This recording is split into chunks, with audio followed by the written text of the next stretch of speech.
미국에서 파워볼이라는 복권이 있나 봅니다. 그래서 일주일에 2번 추첨하는데 작년 11월 4일 날 1등 당첨자가 나오지 않은 이후로 계속 안 나왔어요. 그래갖고 계속 이제 이 상금이 쌓인 거죠. 쌓였어요. 그래서 이렇게 1등 당첨금이 많아지자 미국 전역에서 복권, 로또 복권 열풍이 일어났어. 이후 캐나다에서까지도 원정화 갖고 복권을 사가는 진풍경이 뉴스를 도배했습니다. 무려 우리 돈으로 당첨금이 1등 당첨 1조 9천억 원이래요. 1조 9천억 원. 근데 지난주 수요일 날 드디어 당첨자가 나왔습니다.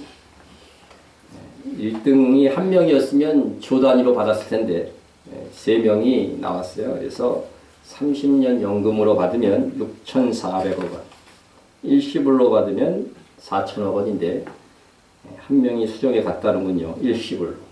내일은 알 수 없다 그래갖고 일시불로. 당첨자는 흔히 대박을 맞은 겁니다. 복권 당첨자 1등을 낸 판매소도 12억을 준대요. 그것이 정말 대박일지는 지나봐야 합니다. 왜냐하면 복권 당첨자들은요, 평균 5년이면 전액 다 탕진한답니다. 참 희한하죠. 결론이 어떻든 당첨된 그들은 지난 며칠간을 거의 붕뜬 마음으로 살았을 것입니다. 그러나 여러분, 믿음의 눈으로 한번 생각해 보십시오. 진정한 대박은 우리가 받았습니다. 아무리 큰 일확천금도 우리가 하나님으로부터 받은 선물, 이 구원, 그리고 영원한 하늘의 상급과는 비교가 되지 않습니다. 설사 당첨금 전부를 헌금한다고 해도 우리가 생활 속에서 진정 아껴서 드린 작은 헌금만도 하나님 앞에는 못한 것입니다. 하루는 하나님, 예수님께서 성전에서 아직 헌금함에 이렇게 헌금을 넣는 것을 봤어요. 우리도 이제 들어오면서 헌금을 넣잖아요. 헌금을 넣는 걸 딱 봤는데 부자도 헌금을 하고 가난한 사람들도 헌금을 합니다. 그것을 지켜보고 나서 이렇게 말씀하셨어요. 내가 참으로 너희에게 말하노니 이 가난한 과부가 다른 모든 사람보다 많이 넣었도다. 저들은 그 풍족한 중에서 헌금을 넣었거니와 이 가난한 과부는 그 가난한 중에서 자기가 가지고 있는 생활비 전부를 넣었느니라 했습니다. 이 과부가 헌금한 건 2렙돈이었죠. 2렙돈. 주님은 풍족하게 넣은 사람들을 책망하지는 않았어요. 그것도 잘한 겁니다. 하지만 과부의 2렙돈을 보시고 더 많이 넣었다고 했어요. 그래서 2렙돈이 얼마일까 제가 봤어요. 2렙돈이. 그랬더니 한 렙돈은 한 데나리온의 128분의 1이래요. 얼마나 작은 단위의 동전입니까? 근데 한 데나리온은 하루 품삯이거든요. 하루 품삯. 예? 그러니까 오늘날 하루 일당이 얼마입니까? 노동자 일해서 얻는 게 10만 원이라고 합시다. 예? 그러면 그것에 이제 2렙돈이니까 128로 나눠갖고 곱하기 2를 하면 약 1,500원에서 1,600원 사이가 나옵니다. 약 1,500원. 근데 2렙돈은 약 1,500원입니다. 이 돈이 이 가난한 가구의 그날의 생활비 전부였습니다. 여러분, 가난한 분들은요, 엥겔지수라고 알죠? 있는 돈을 거의 먹는 데 씁니다. 먹는 데 써요. 그렇다면 이 여인은 그날 굶고서 이 헌금을 드린 것입니다. 하루 생활비가 겨우 1,500원 남짓한 가부. 하지만 그 작은 돈조차도 아껴서 하루를 굶고 남겨서 헌금한 이 여인은 하나님을 얼마나 사랑하였기에 그렇게 하였을까? 그것을 생각하니까 그냥 읽었던 그 말씀이요. 가슴이 좀 메어져 오더라고요. 가난함을 원망하지 않고 오히려 감사드리면서 그녀의 드린 이 헌물은 분명 하나님의 보좌를 감동시켰을 것이다. 그렇게 생각이 됐습니다. 여러분, 예수님께서 이 가난한 가부의 이 1,500원 상당의 이 헌금을 소개하신 것이 잔인한 헌금 강조입니까? 아닙니다. 가장 하늘의 보화를 풍성하게 쌓아가고 있는 한 여인의 모범 사례를 우리에게 제시해 주신 것입니다. 우리의 가난함이 때로는 무기가 될 수 있습니다. 풍족한 중에 드린 헌물보다 부족한 가운데 전략하여 드리는 이 작은 헌물이 오히려 하나님께 더 인정받을 수 있기 때문에 그렇습니다. 저는 올 한 해 공식적으로 우리가 이스라엘의 한 교회에 세우는 비전을 공포합니다. 그래서 이제 주보에도 정식으로 2016년의 비전으로 저는 이 비전을 하나님께 받고 품고 있으면서 얼마나 행복한지 모릅니다. 감당할 수 있을까 하는 걱정도 이제는 사라졌습니다. 어떻게 사라졌냐고요? 부족한 거 내가 다 채우지 뭐. 그렇게 생각하니까 걱정이 사라졌습니다. 생활비 전부를 넣은 이 가부의 2랩돈을 생각하면 조금 더 가난해지면 그거 얼마나 행복한 것일까? 여러분, 우리가 네타냐 교회가 1년 혹은 1년 6개월 안에는 자립할 수 있도록 기도해 주세요.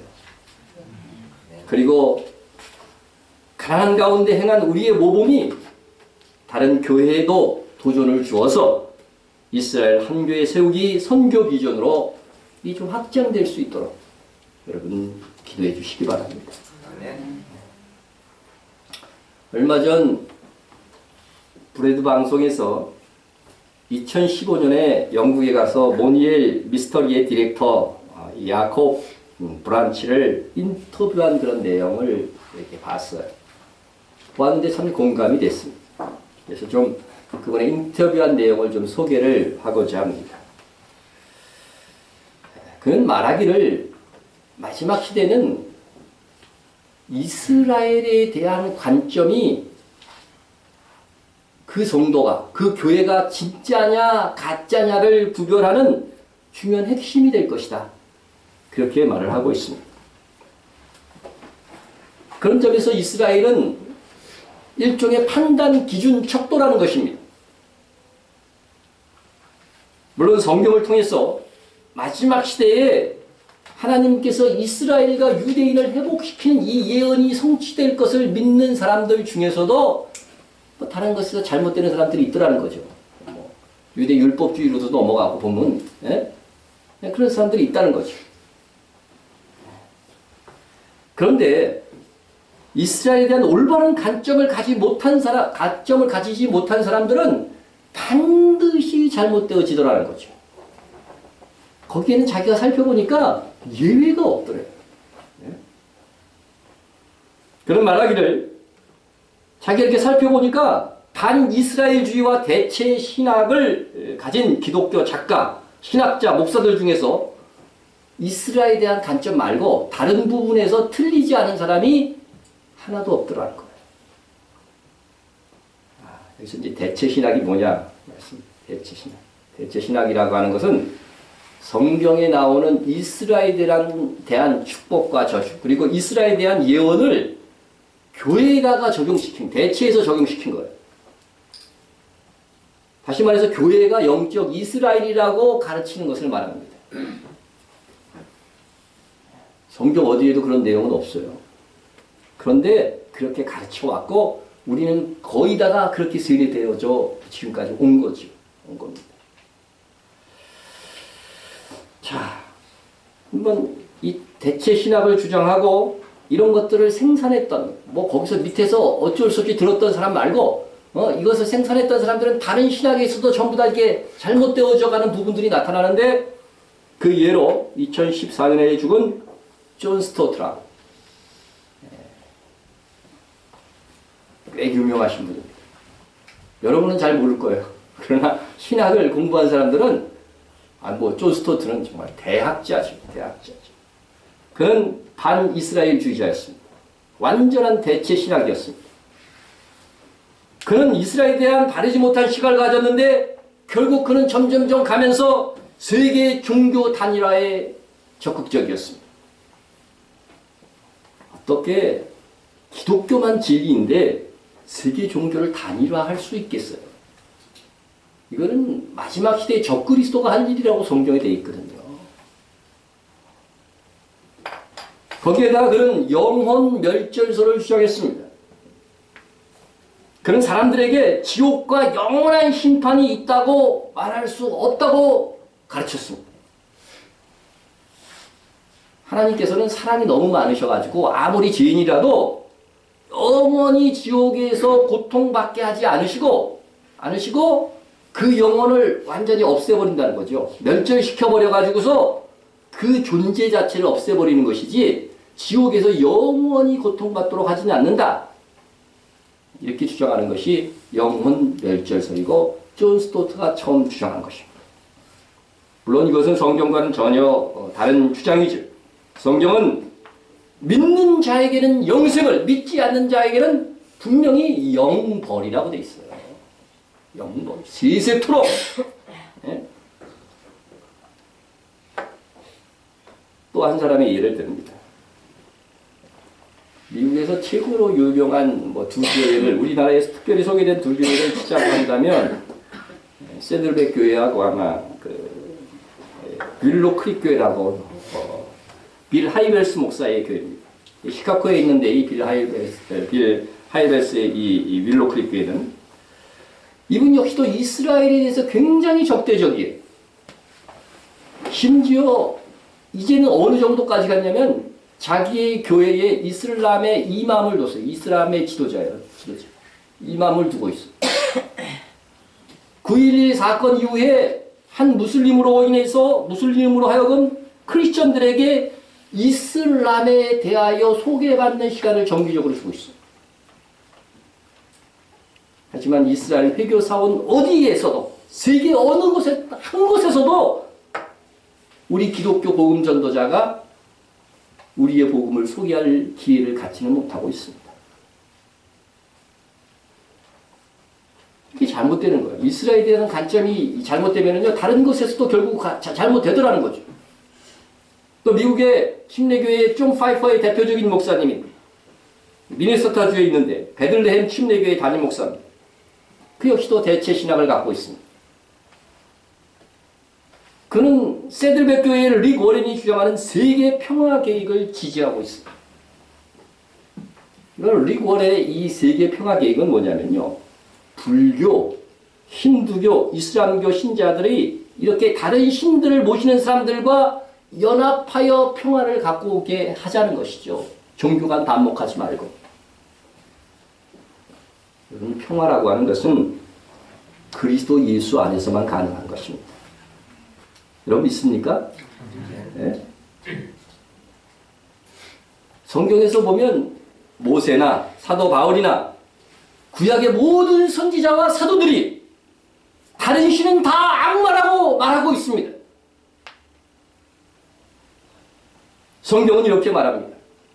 너희는 믿지 않는 자와 멍에를 함께 매지 말라. 의와 불법이 어찌 함께하며 빛과 어둠이 어찌 사귀며 그리스도와 벨리알이 어찌 조화되며 믿는 자와 믿지 않는 자가 어찌 상관하며 하나님의 성전과 우상이 어찌 일치되려. 가장 성경에서 하나님이 싫어한다고 이렇게 명시한 것들을 지금 세계에서 가장 유명하다고 하는 목사들이 이 일을 지금 추진하고 있다는 사실을 여러분 어떻게 생각하십니까? 이게 배도가 아니고 무엇입니까?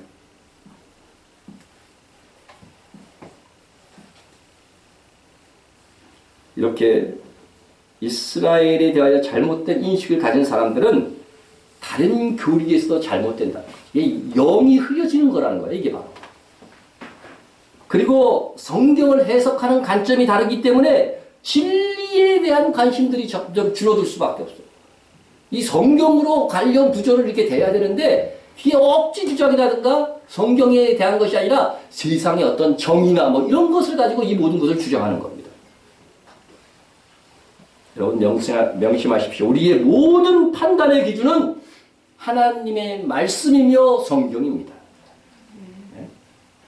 어떤 유명한 목사나 신학자의 주장도 성경에 근거하지 않으면 받아들일 수 없는 것입니다. 성경을 인용하더라도 자의적으로 그리고 억지로 적용하는 것은 아닌지 살펴야 됩니다. 예수님을 시험할 때 마귀는요, 여전히 말씀을 갖다가 대고서 미혹을 했거든요. 마귀는 그런 존재예요. 그래서 말씀을 정확하게 볼 수 있어야죠. 우리가 하나님의 말씀을 문자 그대로 보건대 마지막 시대에 이스라엘은 회복될 것이라고 예언되어져 있습니다. 먼저 육적 이스라엘이 회복되고 그 다음에 영적인 이스라엘이 회복될 것입니다. 우리의 믿음의 선배 중에서도 성경을 중심에 두고 가르쳤던 분들은 이스라엘이라고 하는 국가가 세워지기도 전에 역사 속에서 이스라엘이 다시 회복될 것이다. 유대인들이 다시 예수 그리스도를 믿을 것을 믿고 가르쳤습니다. 대체 신학을 주장하지 않았습니다. 영국의 최대 부흥의 영적 지도자였던 존 웨슬레와 찰스 웨슬레, 그들은 이스라엘과 유대인에 대한 예언이 성취될 것으로 믿었습니다. 그리고 영국 침례교회의 최고의 성경 중심의 설교자였던 찰스 스폴전, 이분은 나중에 침례교회와 결별을 했어요. 이 칼빈주의적인 신앙을 받아들이면서 결별을 했죠. 성경을 정말로 보니까 그렇더라는 거죠. 찰스 스폴전은 유대인들이 이스라엘로 돌아가야 된다 이렇게 말했습니다. 그리고 그 유명한 마튼 로이드 존스 목사도 마찬가지였습니다. 교회도 많이 있습니다. 미국으로 건너간 청교도들도 역시 같은 대체 신학에 물들지 않고 유대인에 대한 회복에 대한 분명한 신앙을 가졌습니다. 여러분, 오순절 성령 강림으로 인해서 교회가 세워진 이에 교회가 가장 부흥했던 시기에, 그 시기에는 가장 말씀 중심의 설교들이 있었고, 또한 그때는 이방인의 부흥과 함께 유대인의 부흥을 함께 추구했다고 하는 사실입니다. 여러분, 이런 것들이 무엇을 말해줍니까? 교회가 말씀 중심에 서면 바른 말씀 해석과 하나님께서 정말로 원하시는 일에 집중하게 된다는 것입니다. 그러므로 현재 이스라엘에 대한 무관심과 유대인을 적대시하는 이런 움직임은 교회의 타락의 징후로밖에는 설명할 수 없다고 그는 말합니다. 미국의 대형 교회들이 이슬람을 이해하자, 이슬람과 한 종교가 되자는 이 말도 안 되는 주장을 하고 있는데, 그들의 목회 방식과 이론들이 참 한국 교회에 많이 이제 침투했어. 여러분, 수단에서 340만 명의 기독교인들이 과격 이슬람 단체에 의해서 살해됐습니다. 동티르모르에서 30만 명이 넘는 기독교인들이 과격 이슬람 단체에 살해되었습니다. 필리핀 남부에서 무장 이슬람 단체 아부 샤프에 의해서 9만 명의 크리스찬들이 죽임을 당했습니다. 나이지리아 북부에서 130만 명의 크리스찬들이 역시 과격 이슬람 단체에 살해당했습니다. 이란에서 복음주의 목사의 98%가 살해당했습니다. 지금도 교도소에 있는 분들이 많이 있습니다. 그 가운데에서도 이란은 여전히 기독교가 부흥하고 신자들이 늘어나고 있다는 보고입니다. 사우디아라비아에서는 단 하나의 교회도 허락되지 않고 있습니다. 남부 레바논에서는 수세기 동안 기독교 신앙, 그죠? 이 이스라엘 위에서 기독교 신앙을 가진 나라가 레바논이 꽤 있었어요. 이 레바논 남부에 있었던 이 신앙인들을 헤즈볼라가 장악하고 나서 추방해버렸어요, 다. 그런데 그들 기독교인을 그 타락군 가운데 어디서 받아주겠어요? 받아준 딱 한 나라가 있었는데 그것이 바로 이스라엘입니다. 그런데도 이슬람을 옹호하는 목사들이 있고 평화의 종교라고 설파합니다. 이슬람의 교리에는 분명히 기독교인을 죽이라고 되어 있고 그것은 알라의 명령을 수행하는 것으로 죄가 되지 않는다고 되어 있습니다. 우리의 성경 말씀과 같이 이슬람에서는 꾸란이 더 정확한 발음이에요. 꾸란이라고 하는데, 꾸란 첫 장에 보면은요, 첫 장에 이게 우리의 사도신경서 신앙 고백하는 거 있잖아요. 그것이 이제 개경장이라고 해서 1장 1절부터 7절을 그서는 항상 신앙 고백을 해요. 근데 그 7절에 무슨 내용이 있냐면, 기독교인이 되지 않은 것을 알라에게 감사하라. 하필이면 뭐예요? 기독교인이 안 된 걸 감사해요. 종교도 많은데. 이것을 매일 그들은 고백합니다. 그럼 기독교인에 대한 어렸을 때부터 이 고백을 하면서 자란 세대가 어떻겠어요? 또 기독교인을 물리적으로 분명하게 공격하라고 꾸란 9장 29절. 꾸란 소개하는 것 같은 이상. 공격하라는 거예요. 테러하라는 거예요. 무슬림은 최고의 피조물이고 기독교인은 대부분 사악한 자들이다. 꾸란 3장 110절.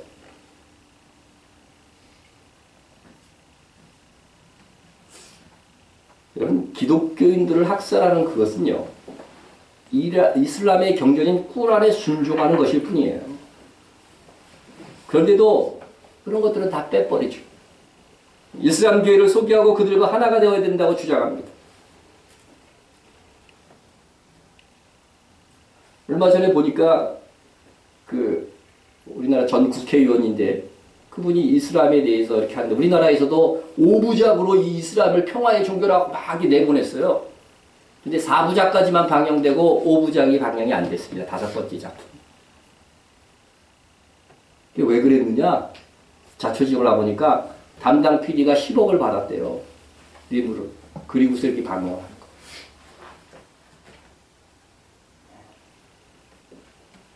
여러분, 평화의 종교 아닙니다. 그들의 교리 자체가 평화의 종교가 아닙니다. 온건한 이슬람이 들어오잖아요. 그러면 반드시 그것을 타고서요, 과격 이슬람이 들어와서 그 사이를 나중에 혼란시킵니다. 세상이 혼란해져야 자기들의 그 메시아 마흐디가 온다는 거죠. 그것이 교리라는 거예요. 세상을 어지럽히는 거예요. 그런데 자꾸 미화시키는 이 교회에서의 이 작업을 하는 사람들은요, 사단의 영에 휩싸인 지도자들이에요. 그래서 지금 미국과 유럽에서 이슬람으로 개종하는 80%의 사람이 기독교인이래요. 근데 우리는 이제 주일 기도 제목에 뭐가 들어갔어요? 우리 믿음의 형제들에게 만행을 저지르고 있는 이슬람을 심판하여 주옵소서 하고 기도합니다. 우리의 기도로 멀지 않은 장래에 이스라엘 세계에 커다란 하나님의 심판이 있을 것입니다.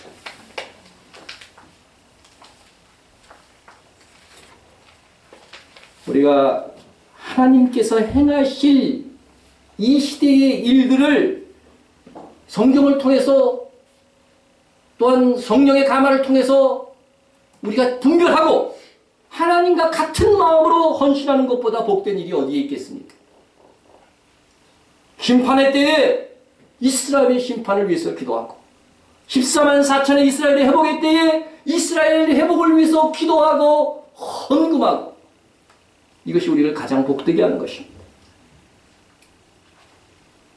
우리가 혹시 우리 중에 1조 복권을 당첨된다 할지라도 그리고 그것을 모든 것을 다 하나님 앞에 드렸다 할지라도 우리가 수고함과 가난함 중에 아껴서 드린 즐거움으로 드린 그 헌물만은 하나님이 보시기에는 좋은 게 아니에요. 왜냐? 그래도 1조 원인데 목사님 그거 너무 가격하지 않습니까? 하나님은 본래 복권 사는 것 자체를 안 좋아하시는 분이기 때문에 당첨됐더라도 그거 다 드려도 그거 불로소득이잖아요. 그 스룹바벨 성전이 왜 하나님께서 더 귀히 여기셨어요? 순수한 이스라엘 민족의 힘으로만 지었기 때문에 그렇습니다. 우리가 수고하고 애써서 아껴서 드린 것을 하나님은 귀히 여기신 것. 그게 가부의 두 랩돈에서 우리가 배워야 될 교훈이라는 겁니다.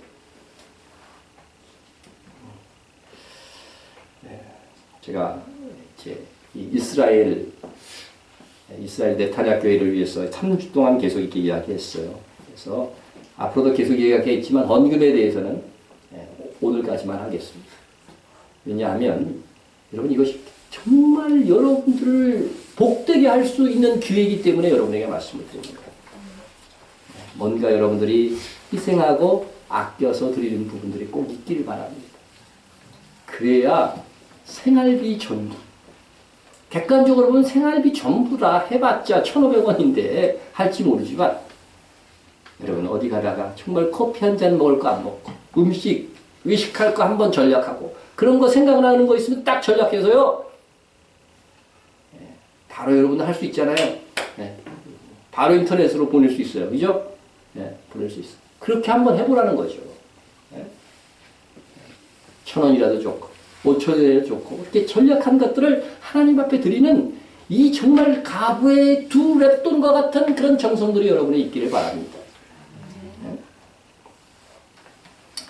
이제 본문으로 들어갑니다. 계시록 8장 7절부터 12절까지는 첫째 나팔에서 네 번째 나팔, 네 번째 나팔까지의 내용이 있습니다. 그런데 이것을 하기 전에 먼저 나팔의 의미가 뭘까? 나팔을 부는 것은 하나님의 방식이고 하나님께서 지시하신, 창안하신 방법입니다. 하나님께서 심지어 나팔을 만드는 방법까지도 막 써놨어요. 하나님께서 시내산에서 강림하실 때에 나팔 소리가 들렸습니다. 예수님께서도 이 땅에 다시 오실 때에 나팔 소리가 들릴 것이라고 말씀하셨습니다.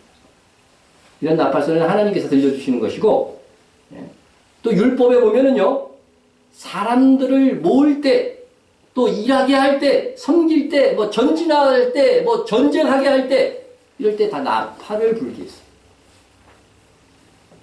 또한 하나님을 기억하고 섬기기 위한 어떤 절기들, 월삭, 뭐 나팔절, 속죄일, 뭐 이런 희년, 나팔을 불라고 되어 있어요. 그리고 성루에서 파수꾼이 이 적들을 이렇게 보다가 적이 오는 것이 보인다 그러면 나팔을 불어야 돼. 이렇게 보면 나팔을 불어야 될 때, 구약성경에서 보면 월삭, 절기와 같이 특별하게 하나님을 섬겨야 될 때, 그리고 하나님을 특별히 헌신할 때, 사사기에도 보면은 백성들을 모아서 전쟁에 나갈 때 보니 나팔을 불죠. 하나님의 백성을 모을 때, 그죠? 흩어졌던 목성을 쫙 모을 때, 나팔을 불었고, 경고의 의미로 나팔을 또한 불었습니다.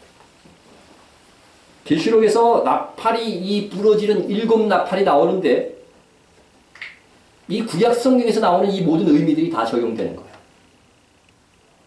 그러므로 이 시기를 사는 그리스도인들은 나팔 소리, 즉 나팔이 부러질 때에 성경에서 일어날 일들을 예고한 거 있잖아요. 그런 것들이 일어나면 이것을 경고의 나팔 소리로 듣고 파수꾼의 역할을 함과 특별한 또한 헌신, 섬김이 있어야 된다는 겁니다. 그리고 마지막 7번째 나팔이 불 때에는 이건 마지막 경고죠. 마지막 경고고 그 이후에는 경고가 없어요. 그리고 7째 나팔에는 그 나팔의 진정한 의미인 하나님의 백성을 모으는 일, 휴거. 휴거도 그때 일어날 것입니다. 하나님께서 나팔을 불 때에 부는 방식, 부는 소리를 뭐 길게 하든가 짧게 딱딱딱 내든가 뭐 이렇게 이 소리도 달리해서 이렇게 알려주셨어요. 그러므로 나팔을 부는 사람이 정확하게 소리를 내는 것이 굉장히 중요해요. 우리는 이 시대에 복음의 나팔수가 되어야 됩니다. 정확하게 이 시대에 하나님께서 원하시는 것이 무엇인지 분별하고 나팔의 소리를 내야 된다는 것이죠. 그러므로 우리는 성경이 예언하고 있는 각 나팔에 상응하는 재앙들이 일어나는 것을 볼 때에 그때에 합당한 경고와 그때에 합당한 준비를 해서 사람들로 하여금 영육간에 준비되도록 해야 한다는 것입니다.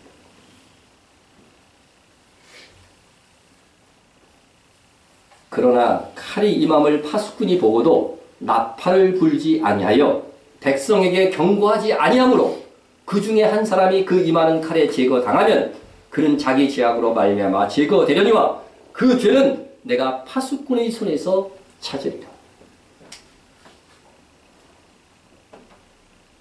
우리가 나팔 재앙에 대해서 배우고 또 그것이 임하는 것을 보게 된다면 우리는 파수꾼이 되어 경고의 나팔을 불어야 됩니다. 경고를 하였음에도 듣지 아니하였으면 우리에게는 책임이 없습니다. 그러나 알고도 경고하지 않았다고 한다면 그것은 우리 파수꾼의 죄가 된다는 것입니다. 예를 들어서 어떤 사람이 병에 걸렸어요. 근데 옆에 있던 사람이 그 치료약을 알고 있어요. 알고 있는데 귀찮아서 안 가르쳐줬어. 그러면 그 사람의 죽음에 대해서 책임이 있습니까? 없습니까? 책임이 있는 거죠. 지금 우리가 나팔 재앙에 대해서 배우는 것은 우리가 그 시대를 살아갈 가능성이 많기 때문에 그 시대의 파수꾼 역할을 제대로 하기 위함인 것을 알고 여러분 말씀을 들을 수 있기 바랍니다. 계시록 8장에는 네 번째 나팔까지가 나오는데 우리가 이미 살펴본 계시록 6장과 이렇게 비교해 보면 이게 비슷한 공통점 패턴이 있다는 거죠. 첫째 인부터 넷째 인까지는 6장에서 보면은 말탄 자가 꼭 나오는 공통점이 있죠. 그런데 나팔 재앙도 첫 번째부터 네 번째까지는 공통점이 있어요. 이게 뭐냐면 자연에 임하는 재앙이에요. 자연에 임하는 재앙. 그리고 전 세계적으로 임하는 게 아니라 전 세계 중에 3분의 1의 영역에만 임하는 재앙이에요. 우리나라에는 안 임했으면 좋겠죠?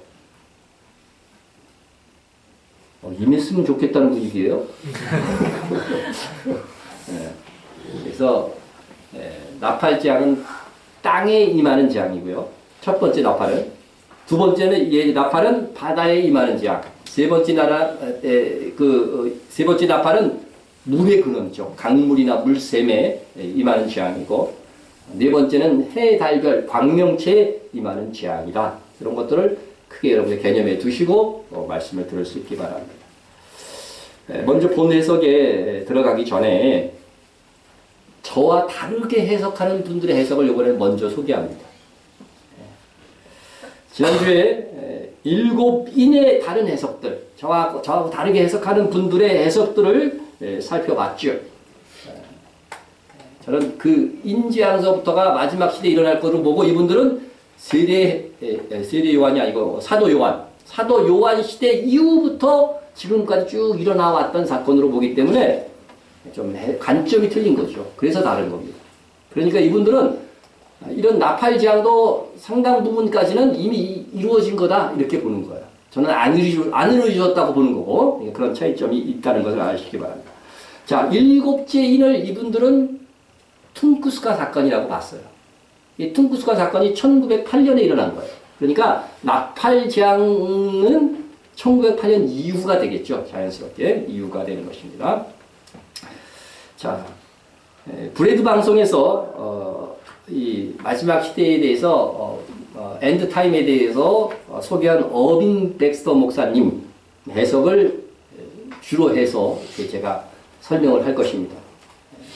분명히 얘기하지만 저는 그렇게 동의하지 않는다는 거예요. 근데 유명한 분들이 이렇게 해석했으니까 그걸 여러분한테 그래도 신빙성이 있어서 소개하는 겁니다.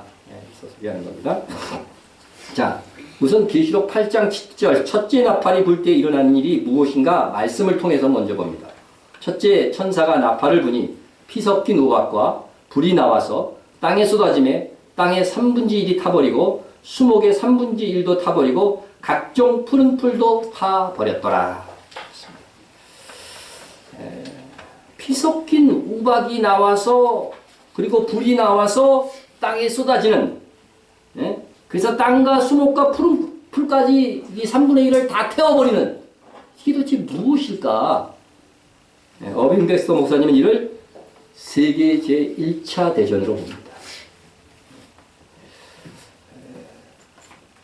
자, 그런데 세계 제1차 대전은 아주 제국주의가 절정에 이르던 시기에 발생했죠.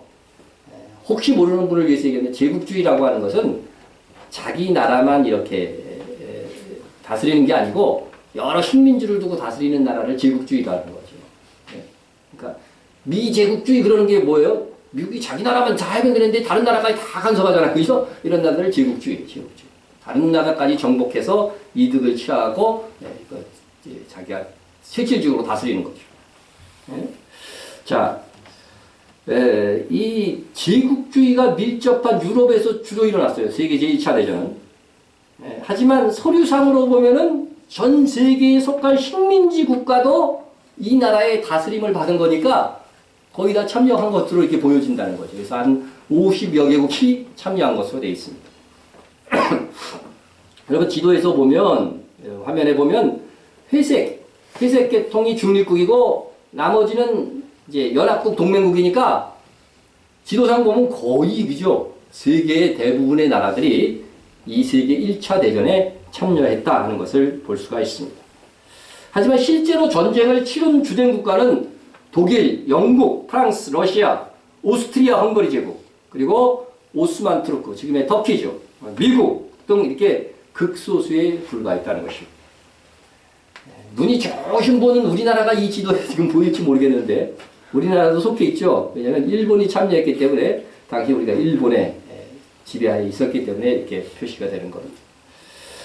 자, 이 강대국들이 4년간 편을 갈라서 전진 이 전쟁의 결과는 참혹했습니다. 전사자가 무려 1,000만 명 가까이 이르렀습니다. 이것은 이때까지 지구상에서 인류가 경험하지 못했던 그런 결과입니다. 그 전에 이 세계 1차 대전 이전에 몽골의 징기스칸에 의해서 죽은 사람들이 훨씬 더 많아요. 하지만 그것은 여러 번의 전복 전쟁에 의해서 그런 것이고 이 한 번의 전쟁을 통해서 그 당시까지도 100만 명 이상이 죽은 적이 없어요. 근데 1,000만 명 가까이 죽었어요. 얼마나 큰 전쟁이었다 하는 것을 우리가 알 수 있겠죠. 자, 그런데 이 첫째 나팔에서 피 섞인 우박과 불이 땅에 떨어졌다고 그랬죠. 이것은 뭐라고 얘기하냐면 수많은 총탄과 대포들을 의미하는 것이다. 그렇게 보는 것입니다. 사도 요한은 뭐 기관총이나 대포 그런 거 알았을까요? 그런 거 모르는 시대의 사도 요한이었다는 거죠. 그것이 바로 피 섞인 우박처럼 보였을 거라는 거예요. 그가 환상 중에 봤다고 한다면. 그래서 피 섞인 우박을 이때 대포나 총알들 뭐 이런 것들로 이렇게 해석을 하는 것입니다. 또 땅 3분의 1이 타버리고 수목의 3분의 1이 다 타버리고 각종 푸른불도 타버렸다. 이 말씀은 이게 세계 제1차 대전 때요. 초토화 작전이 했대. 초토화. 그래서 어떤 지역을 이렇게 정복하게 되면은 그 땅을 아예 못 쓰게 만들어 갖고 완전히 다 막 불태워버린다는 것이죠. 예? 그래서 당시 폐허로 변한 프랑스 보통도 사진인데 흑백이라 잘 뭐 선명하지는 않지만 이렇게 초토화 작전을 폈는데 그래서 수목의 3분의 1들이 타버린 것이다. 실질적으로. 이렇게 이제 해석을 하는 것입니다. 그래서 첫째 나팔은 세계제 1차 대전이다. 예. 순서적으로 정확하게 맞아요. 이렇게 보면 연도별로. 그 다음에 자, 둘째 나팔은 첫째 나팔이 세계 1차 대전이면 둘째 나팔은 뭘까요? 당연히 2차 대전이라고 말하겠죠. 네, 2차 대전. 2차 대전은 우리나라하고도 깊이 관계가 있는 전쟁이죠. 우리나라가 이 전쟁 때문에 결국 독립이 됐으니까. 자, 2차 대전은 무려 2,700만이 전사했어요. 그러니까 1차 전쟁과도 이 비교해서도 상대가 안 될 정도의 많은 전사자를 낸 거죠. 자, 그럼 먼저 둘째 나팔에 대한 말씀을 한번 살펴봅니다. 둘째 천사가 나팔을 부니 불붙은 큰 산과 같은 것이, 원어대로 하면 앞에 정관사 그가 붙어 있어요. 그 바다에 던져짐에 그 바다의 3분의 1이 피가 되고 그 바다 가운데 생명 가진 피조물들의 3분의 1이 죽고 그 배들의 3분의 1이 깨지더라. 불붙은 큰 산 같은 것이요, 바다에 콱 던져졌는데 바다의 3분의 1이 피가 되었고 바다 생명의 3분의 1이 죽고 배의 3분의 1이 깨어졌다. 이겁니다. 자, 하나씩 이제 풀어가자면, 해석해서 나가자면, 제 해석이 아니에요. 어빙 백스터 목사님의 해석입니다. 불붙은 큰 산과 같은 것은 뭐냐? 이것은 세계 제2차 대전을 종식시킨 히로시마와 나카사키의 지방에 투하된 원자 폭탄이라는 거죠. 그러면 하늘에서 이렇게 보면은요, 하늘에서 본 게 요한이 분명히 하니까, 보면은 일본이 섬나라이기 때문에 이 원자 폭탄이 투하될 때 이게 하늘에서 큰 산과 같은 불이 떨어지는 것처럼 보일 것이라고 하는 것입니다. 보일 것이다.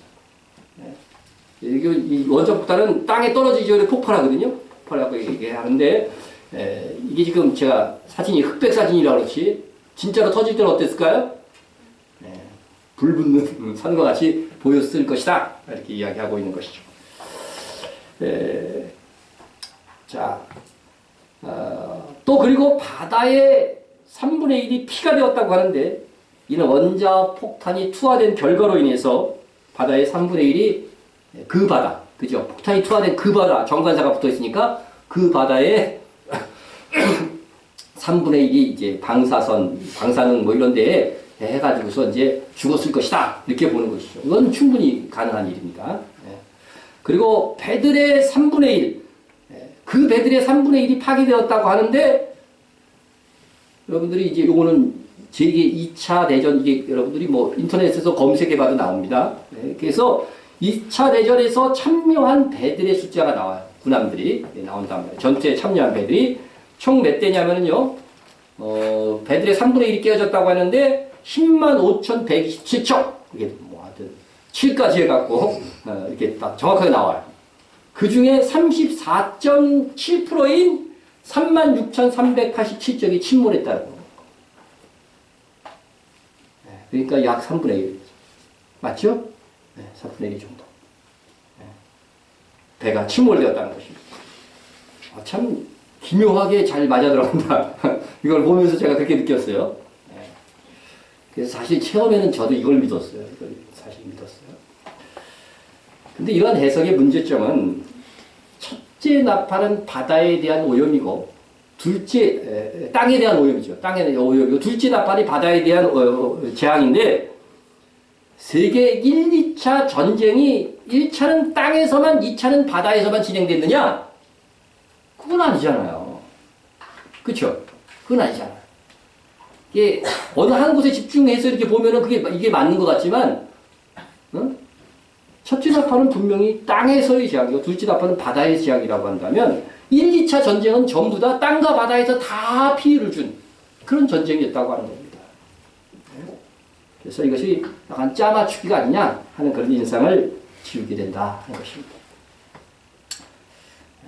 셋째 나팔 이제 봅니다. 셋째 나팔. 먼저 셋째 나팔에 대한 말씀을 보겠습니다. 셋째 천사가 나팔을 부니 횃불같이 타는 큰 별이 하늘에서 떨어져 강들의 3분의 1과 여러 물샘에 떨어지니 이 별 이름은 쓴쑥이라. 물의 3분의 1이 쓴쑥이 되매 그 물이 쓴 물이 되므로 많은 사람이 죽더라. 이렇게 했습니다. 여러분, 횃불같이 타는 큰 별이 떨어진 거예요. 하늘에서 별이 떨어진 겁니다. 그런데 강과 물샘의 3분의 1에 떨어져서 바닷물은 안 먹지만 이런 거 먹는 물이잖아요. 이걸 먹어가지고서 많은 사람이 죽는다는 거죠.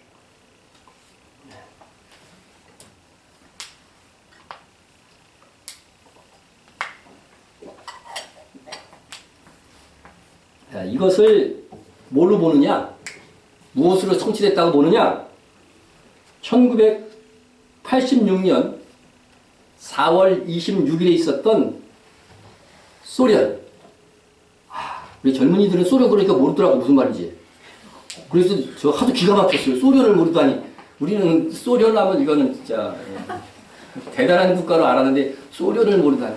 소련의 체르노빌 원전 대폭발 사고를 가리킨다. 지금은 이제 이 지역이 우크라이나 지역입니다. 우크라이나 지역.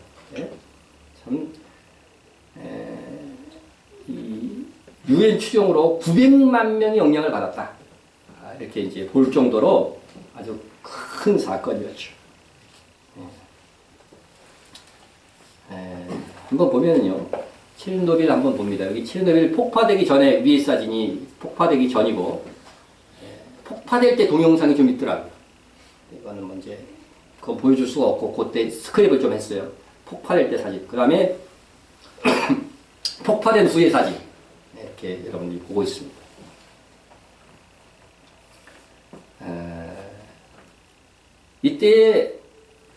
이때만 해도요, 방사능이 얼마나 무서운 건지, 그걸 잘 몰랐나 봐요.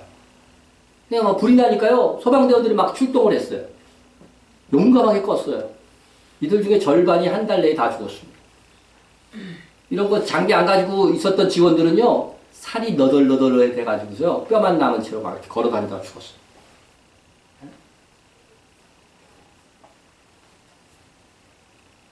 이런 군용 뭐 헬리콥터 뭐 그런 것 같아요. 그죠? 뭐 장갑차, 뭐 군용 트럭 이런 것 같은데 지금도 이렇게 그대로 있어요. 왜 그냥 둘까요? 방사능에 오염돼 가지고서 누가 가서 이걸 건드리지 않는 겁니다. 그 위력이 얼마나 대단하다 하는 것을 알 수 있겠죠. 그리고 그 이후에 얼마나 많은 피해들이, 후유증들이 계속해서 지금까지도 막 이어지고 있는데,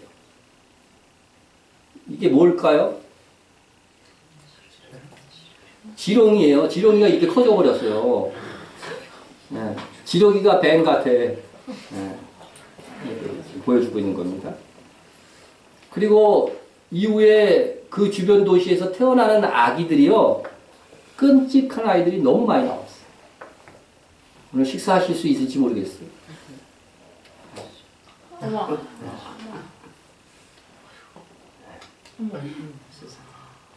이런 아이들이 막 출생하는 거예요.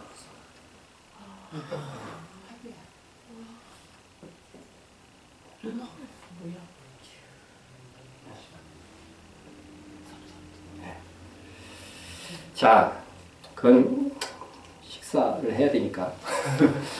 근데 제가 이제 관심을 갖는 거는 뭐냐면, 이 체르노빌, 체르노빌을 러시아 사전에서 찾으면, 지금 여기에 러시아를 너무 잘하는 사람이 있어요. 그죠? 네? 근데 이거 알고 있는지 모르겠어. 체르노빌을 러시아 사전에서 찾으면, 다양한 쓴 쑥, 젓갈색이나 진보라 줄기의 쑥 이렇게 돼 있어요. 오늘 셋째 나팔이 뭐라고 돼 있어요? 큰 별의 이름이 쓴쑥이라고 돼 있잖아요. 바로 이 쓴쑥이 체르노빌 폭발 사고, 체르노빌에서 있을 그 원전 대폭발 사고를 예언한 것이다. 이렇게 이제 보는 것이죠. 히로시마 원폭의 10배에 달하는 핵이 누출되었다고 합니다. 그리고 핵폭발의 결과인지 모르겠지만 이 체르노빌 사고가 나고요, 5일 동안 계속 유럽에서 비가 와버렸어요. 그러니까 핵 낙진이 하늘로 다 올라간 낙진이 어디로 떨어졌겠어요? 물샘에 떨어진 겁니다. 그 당시 유럽에서요, 술록을 이렇게 이제 자연적으로 이렇게 키웠는데, 술록의 10만 마리를 죽여버렸어요. 왜요? 이 핵 낙진을 먹었기 때문에 사람이 이제 잡아먹으면 큰일 나니까. 그 술록 10만 마리가 퇴사시켜야 되는 그런 결과를 가져왔다.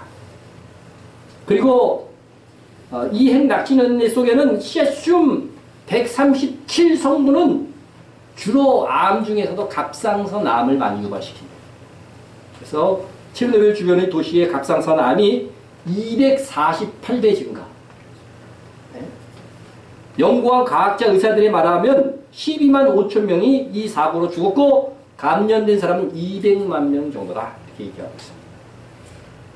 그래서 강과 물샘의 3분의 1이 오염되었고 이로 인해 알게 모르게 많은 사람들이 죽은 이 셋째 나팔의 이혼이 그래서 성취되었다. 이렇게 보는 거죠. 그러나 제가 보기에 이 쓴쑥은 하늘에서 횃불같이 타는 큰 별이라고 했어요. 횃불같이 타는 큰 별로서 하늘에서 떨어지는 것이지 원전 폭발은 아니다. 문자 그대로 봐야 된다는 거죠. 그래서 그것을 분명히 그 별 이름이 분명히 쓴쑥이라고 했기 때문에 문자적으로 봐야지 어느 지역의 이름으로 보는 것은 조금 무리가 있지 않느냐. 저는 그렇게 생각을 합니다. 무슨 설명이든지 전 들으면은요, 사람이요, 이렇게 딱 들으면, 오, 정말 그러네. 이렇게 그럴듯하게 들려. 그런데 이게 다시 한번 생각을 해봐야 돼. 성경을 자세히 보면서. 자, 그 다음에 넷째 나팔 봅니다. 넷째 나팔. 넷째 나팔은 뭐 시간 추락, 캠트레일, 스모그 뭐 세 가지 단계로 봅니다. 말씀을 먼저 보면 넷째 천사가 나팔을 부니 해 3분의 1과 달 3분의 1과 별들의 3분의 1이 타격을 받아 그 3분의 1이 어두워지니 낮 3분의 1은 비추임이었고 밤도 그러하더라. 이 어빙 백스터 목사님의 이 설명을 들어보면 이게 물리학 이론을 들어가면서 날 3분의 1이 줄어든 거다 이렇게 설명을 하더라고요.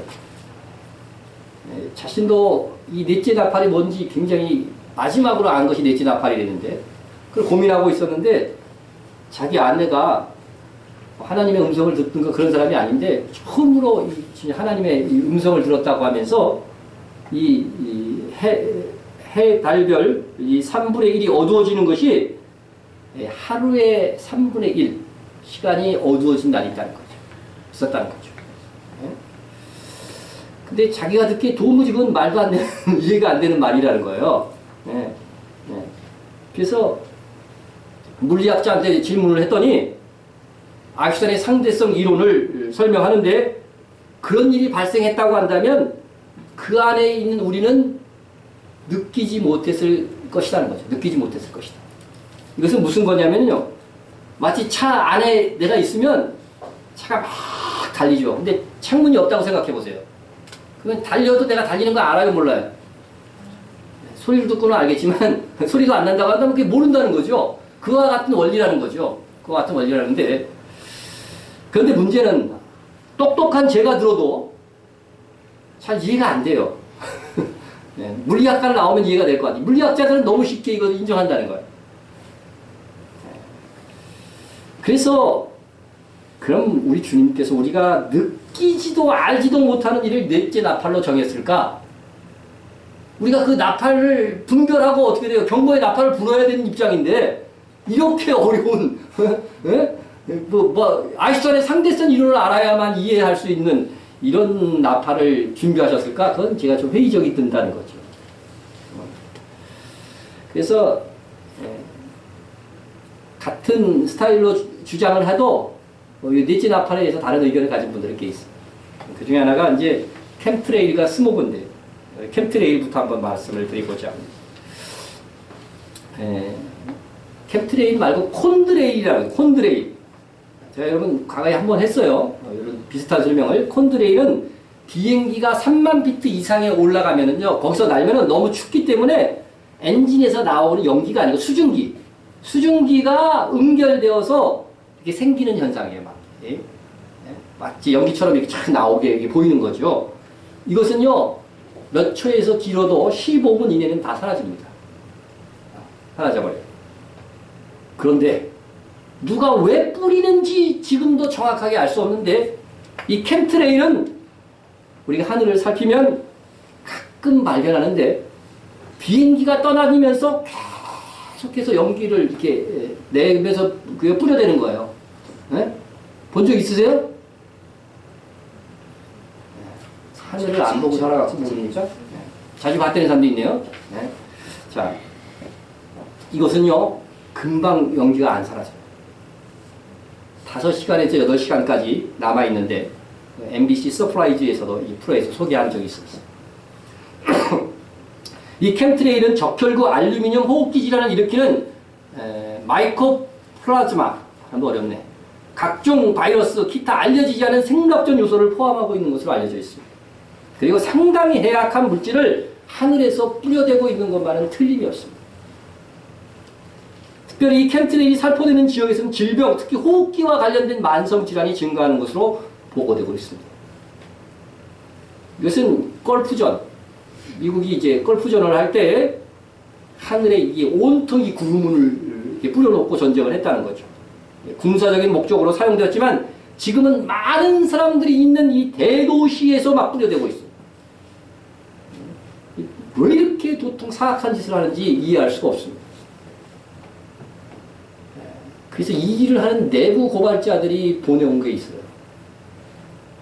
그들도 이 일을 이제 직업이 이제 국가에 고용됐으니까 하는 거지만은 참 괴로운 일이죠. 내부 고발자.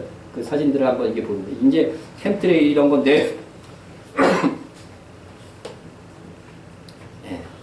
여기에 있는 이런 화학 만들어낸 것들을 막 뿌려대는 거예요. 네. 이런 것들을 이게 다 자기들이 이제 내부 고발자들이 고발한 거예요. 다. 보십시오. 이걸 비행기에 막 실었죠 이미. 그리고 이런 기관을 통해서 이런 장치를 해가지고서 뿌려대는 겁니다. 뿌려대는 거예요. 이것은 이제 뿌려지고 있는 가운데 이제 조종석에서 찍은 겁니다. 사진을 찍은 거. 자, 이제 하늘 위성 사진으로 이렇게 보면은 뿌려댄 것들이 이렇게 많아진 것이고, 이제 하늘을 뒤덮기 시작한 거죠.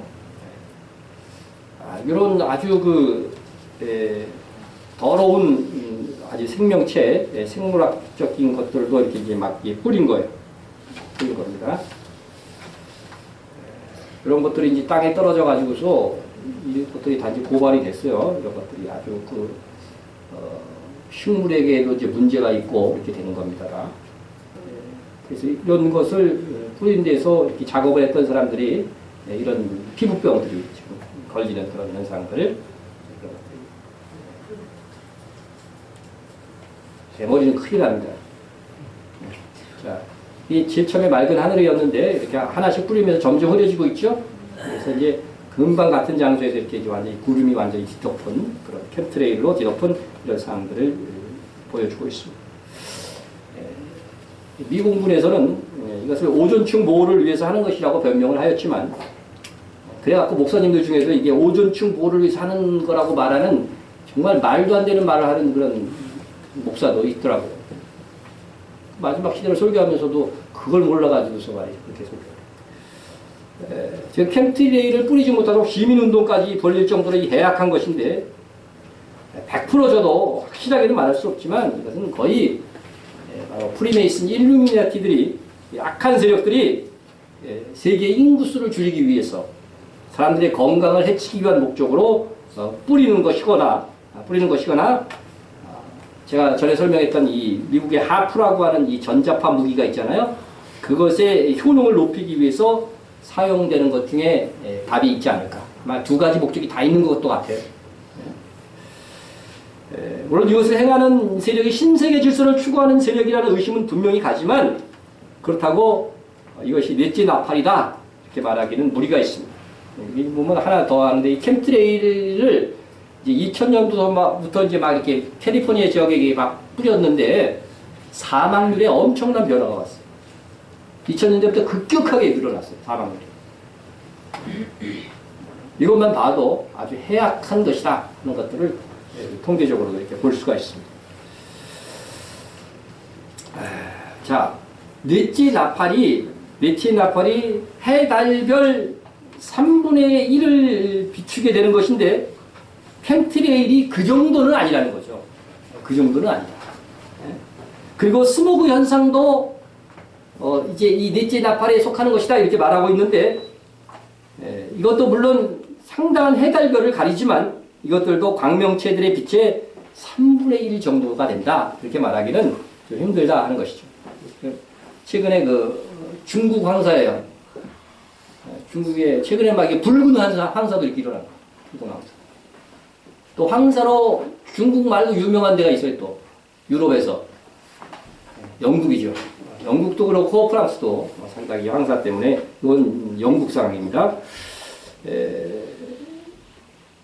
자, 그러나 우리가 성경을 잘 보면은요, 넷째 나팔에 대한 말씀을 보면 해, 달, 별 이게 직접적으로 타격을 받는다고 돼 있어요. 그죠? 그런데 스모그나 캠트레일 이런 것들은 해달별이 직접 타격을 받는 건 아니잖아요. 그죠? 그러니까 말씀을 바로 이렇게 보다 보면은 이러한 해석들에 좀 문제가 발생한다는 거죠. 그래서 해달별을 비추는 것을 막는 역할만 하는 이 캠트레일과 스모그는 아닐 것이다 이렇게 보는 겁니다. 그리고 해달별이 어두워진다고 했죠. 어두워진다. 예, 제가 문법적으로도 많이 삽니다. 이것은 제1 부정각으로 문법적으로 보면 딱 한 번으로 이루어지는 사건이에요. 이렇게 캠트레일과 스모그는 계속 반복되는 사건이잖아요. 이게 문법적으로 봐도 안 맞는 해석이라는 거죠. 안 맞는 해석. 이상 넷째 나팔까지 다른 견해를 가진 분들에 대한 해석들을 하지만 신빙성이 그래도 좀 있는 그런 해석들을 살피고 받아들일 수 없었던 이유 그거에 대해서도 설명을 했습니다. 그러면 이제 첫째 나팔부터 진짜 첫째 나팔을 이제부터 설명하는데 겁먹지 마세요. 넷째 나팔까지는 안 갈 테니까 첫째 나팔만 오늘 하겠습니다. 먼저 첫째 나팔에 대한 말씀을 이제 다시 한번 보겠습니다. 첫째 천사가 나팔을 부니 피 섞인 우박과 불이 나와서 땅에 쏟아지매 땅의 3분의 1이 다 타버리고 수목의 3분의 1도 타버리고 각종 푸른 풀도 타버렸더라 했습니다. 첫째 천사가 나팔을 불었어요. 그때 곧바로 일어나는 일이 피 섞인 우박과 불이 쏟아집니다. 그로 인해서 땅과 수목, 풀 3분의 1이 타버리는 인류 역사상 가장 큰 불이 일어납니다. 네? 근데 여기서 이제 피 섞인 우박이라고 했는데 피 섞인 우박은 요한의 눈에 그렇게 보인 거죠. 보인 것인데 진짜 피가 섞였는지는 그거는 확신할 수 없는 거죠. 네. 그러니까 여섯째 인을 공부할 때에 소행성 폭발 같은 현상이 있을 것을 말씀드린 바 있습니다. 그 말씀을 다시 보면 하늘의 별들이 무화과 나무가 대풍에 흔들려 소리건 열매가 떨어지는 것 같이 땅에 떨어지며 있었죠. 네, 이것을 우리가 이미 이런 현상들은 실제 2014년도 러시아에도 있었고 역사적으로 있는 일들이에요. 그죠? 소행성들이 지구 가까이 오면서 폭발합니다. 대기권과 부딪히면서 폭발하면서 수많은 돌덩이 운석으로 이렇게 떨어지고 뭐 우리나라에도 많이 떨어졌죠. 그런 것들인데 마찬가지로 피 섞인 우박도 소행성이 지구에 돌입할 때 마찰열로 인한 우박과 같은 불덩이가 떨어지는 것을 상상할 수 있어요. 근데 소행성마다요, 그 대부분 바위, 돌덩이도 형성이 되는데 그 성분이 다 다릅니다. 소행성마다. 뭐 뉴스에 보면 얻은 거는 뭐 다이아몬드로 된 것도 멀리 있는 건 있다. 뭐 이렇게 나오는데. 근데 이 첫째 나팔이 떨어지는 이 피 섞인 우박은 불을 일으키는 성분이 포함된 거다. 그렇게 보여집니다. 그런데 이 첫째 나팔이 우박이라고 하는 이 표현을 썼단 말이죠. 그래서 이거는 소행성이 아니라 해성일 가능성도 있어요. 해성은 이게 항상 꼬리가 있죠. 이렇게 꼬리가 있는데 해성의 구성 요소는 뭐냐면 해성의 핵은 대부분 얼음과 먼지로 구성되어 있어요. 얼음과 먼지로 구성되어 있고 그래서 이것이 이제 큰 해성들은 지구에 떨어지면서 막 떨어지는 것을 우리는 흔히 별똥별, 유성우 그렇게 부르지요. 그런데 이런 것들이 이제 피 섞인 우박, 다른 외피와 이렇게 다른 성분들이 떨어져서 불 붙는 곳으로 떨어질 수도 있다. 이렇게 보는 것이죠. 하여간 그것이 무엇이든 이 나팔 재앙부터는 전례의 어떤 놀라운 일들이 일어나는 거예요. 그러니까 설명하기가 참 힘듭니다. 그런데 그 규모가 엄청난 사건이 될 것입니다. 그래도 굳이 그것을 한번 구약 성경에서 찾아본다고 한다면 그래도 소돔과 고모라가 멸망할 때의 말씀에서 살펴볼 수가 있습니다. 여호와께서 하늘 곧 여호와께로부터 유황과 불을 소돔과 고모라에 비같이 내리사 그 성들과 온들과 성에 거주하는 모든 백성과 땅에 난 것을 다 엎어 멸하셨으며 하나님께서 유황과 뭐를 내리셨어요? 불을 내리셨잖아요. 비슷하죠? 근데 다만 이때는 뭐같이 내렸어요? 비같이 내린 거고 첫째 나팔은 뭐예요? 우박과 같은 형태로 내린 거죠. 우박과 같은. 그래서 이 지역에서 덮인 이 모양의 이 유황들을 이제 비같이 내렸지만 이제 다 고체화됐겠죠. 떨어져가고. 라이터로 불 붙이면요. 불이 붙는데요. 한번 그 내용을 살펴본 적도 있지만 다시 한번 봅니다. 자, 이게 소돔과 고모라라고 하지만요. 이 고고학적으로 따져보면 이런 지역이 6군데가 된대요. 6군데가 되는데 성경에는 여러 지역이 실제로 나와 있습니다. 지명이. 그러니까 대표적인 게 소돔과 고모라여서 그렇지. 이 지역인데 멀리서 본 거고 조금 가까이서 보면 이와 같이 이거는 이제 건물에 완전히 덮인 거예요, 다. 그죠? 유황하고 흙으로 이제 막 다 덮여버린 거예요. 그것이 이제 세월이 흐르다 보니까요, 흙 부분이 어떻게 돼요? 흘러내리고 건물 모양이 이렇게 이제 나오는 거죠. 나오는 겁니다. 그런 지역들도 이제 완전히 성이었던 것 같아요. 성 모양 그대로 이렇게 흙들이 이제 오랜 세월, 그죠? 수천 년의 세월이 흐르면서 건물 모양이 이제 나오는 거예요. 그런 것들이 나오는 거예요. 그래서 이제 성경에 이렇게 보시면은 그 온 땅에 유황이 되며 소금이 되며 또 불에 타서 심지도 못하며 결실함도 없으며 거기에는 아무 풀도 나지 아니하니 이 지역에 가면 정말로 풀 하나 없는 거예요. 지금 사진에서 봤잖아요. 예? 옛적에 여호와께서 진노와 격분으로 멸하신 소돔과 고모라와 소돔과 고모라만 알지만 또 어디가 있어요? 아드마와 스보임이 무너진 것 같음을 보고 물을 것이요 되죠. 자, 이제 그 건물 잔재에서 이제 막 떨어진 조각들에 이렇게 보면은요, 이렇게 보면 유황이 비같이 떨어졌으니까 이 맞은 자국이 있는 거예요. 자국이 아직까지 있는 거죠. 그래서 그런 부분이 좀 선명하게 나타난 부분들이 이렇게 있어요. 유황 표시가, 이 자국이, 이런 것들 비교해서 선명하잖아요. 그래서 요 부분에 이 떨어진 것들을 이제 채취를 한 거예요. 이제. 와이어트, 이 학자가 가갖고 이제 채취를 한 건데, 그리고 나서 거기에다가 이제 나이타로 불을 붙이는 거지. 그게 어떻게 됐을까요? 바로 불이 타는 거예요. 불이 타는 거예요. 그리고 나서 이제 이게 다니면서 이 유황이 이제 고체화되어 버린 것들을 이렇게 이제 수집을 하는데, 그러니까 이게 비같이 딱 떨어지면 흙이 어떻게 돼요? 흙이 이렇게 덮어버리는 거예요. 그 부분을. 그래서 그런 것들이 이제 알갱이 같은 것들이 화열 알갱이들이 그런 것들인데, 이런 알갱이를 이제 깨면은 요 안에 유황이 들어있는 거야. 유황이 들어있는 거야. 보세요, 이렇게. 유황이 들어있는 거죠. 그래서 이런 것들은요, 자연 내에서 나오는 유황과는 좀 다르다는 거예요. 달라요. 그래서 요거를 가져가갖고, 이제 실험실로 가가지고서, 문의한 거죠. 성분 좀, 이렇게 이제 알아달라. 성분을 보니까 놀라운 결과가 났어요. 유황 순도가 어느 정도냐면 98.4%입니다. 98.4%. 여러분, 자연에서 나오는 이 유황은요, 이렇게 순도가 높을 수가 없고, 가장 순도가 높은 유황이 뭐냐면 화산 폭발할 때 나오는 유황이 있어요. 그게 그래봤자 40%예요. 근데 이거는요, 98.4%니까 이게 원래는 100%였겠지. 하나님 떨어뜨릴 때는 조금 불순물이 들어가서 98.4%.